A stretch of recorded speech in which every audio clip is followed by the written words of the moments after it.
So a video popped up on Instagram the other day that absolutely blew up, and so did CT1's reaction to it. It wasn't made by a tradesman, just a normal guy using CT1 clear for a small job. And what he posted was pretty harmless, but CT1 took it very personally. Before we get into the chaos that followed, here's the clip that started this whole PR disaster off. CT1 clear, shite. CT1 black, okay. For the price point, guys, you gotta do better than this. This is just blowing right off. After he posted the clip, CT1 responded, and not calmly, some would say quite emotionally, and accused him of defamation. They did also ask what he meant by "this has blown right off," so we can respond technically accordingly. I think if they actually watched the video and they understood these kind of things, they could see that he was actually bonding some DPC to a concrete slab, and when he says blown off, it's basically fouled and detached. I don't know whether he meant the wind blew it off, but let's just assume it's just fouled. Then the sales and marketing director stepped in, publicly telling him things like CT1 clear is meant for indoor use only. Read the instructions before blowing your mouth off. Glad you didn't build my house. And then privately in his DMs, read the instructions before slandering us. Clear is for indoor use only. Idiot. And then they blocked him. So a guy shows a bead peeling off and CT1 detonate their customer relations department. This is where CT1's brand image starts coming unstuck. CT1 said that their clear version is for indoor use only, but here's where things get not very clear.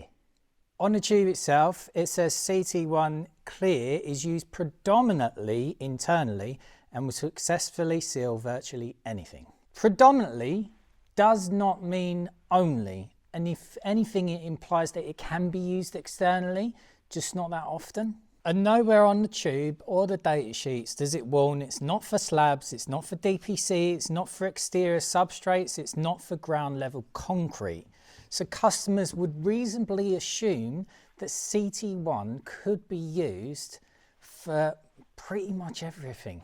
And it's reasonable to assume that the clear acts exactly the same as the other colours, especially when retailers, major retailers, promote CT1 clear as suitable under technical specification for interior and exterior. And then there's the EN classification, which is this, and that's hidden within the data sheets and a small section on the back here, but it's not something you would normally look at, and basically saying it's facade sealant for interior application only. In the tiniest writing, in a little box down there, no one's really going to register that, are they? Now, my understanding is it affects the clear and the silver. From the front information, there is no discernible difference between this and the white, which I understand you can use for the exterior. And on the back, it's much the same with tiny information. And it's just the classification that's slightly different, and then one sentence here. Whereas if you compare that to pseudo, it's a lot clearer, and this information is a lot more digestible than this. Most hybrid polymer adhesives specify a minimum application temperature, usually above 5 degrees. CT1's older datasheet does mention this, but recently they've removed that information and it's also not on the tube, which is unusual because all of the other brands have that information on their products. Now, I'm not saying the temperature definitely caused the failure, but it may have contributed because it has been pretty cold recently. You see, adhesion can definitely be affected by cold substrates. Now, it's not proof of anything, but again, it's CT1 not giving installers enough clear information. Another thing, concrete slabs, they're almost certainly dusty. Now, MS polymer adhesives like these, including CT1, they don't bond through dust. They bond to dust and then the dust lets go. So the failure could easily be attributed to dust or a cold substrate. But that's not really the scandal, that's just the reality of adhesives. The real scandal is how they responded. Something that previously made me a little bit wary of CTEC or CT1 as a brand was their recommendation to spray their Multisolve directly onto a fresh sealant to help tool it. Most people, myself included, generally avoid putting any kind of solvents on uncured silicone or hybrid polymers. That is definitely a questionable technique. So I was already giving a side eye to some of their advice before any of this kicked off. When the video went viral, some of CT1's paid creators piled in as well, not to troubleshoot, not to help, not to offer any advice. Instead, they attacked the guy for posting it, defending the brand and piling in.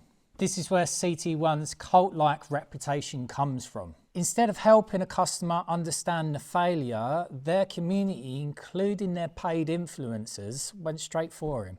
That's not customer support, that's brand fanboying, and it makes CT1 look really bad. So when people try CT1 and they get a failure, especially because of unclear instructions and information, they start to wonder whether CT1's actually worth the price. The thing is, none of this needed to happen. CT1 could have just said, oh, let's work out why this happens, or even said, oh, clear is predominantly for internal, or maybe even cold substrates can affect adhesion. Instead, they insulted him, they accused him of defamation, and they let their brand influencers pile in on him.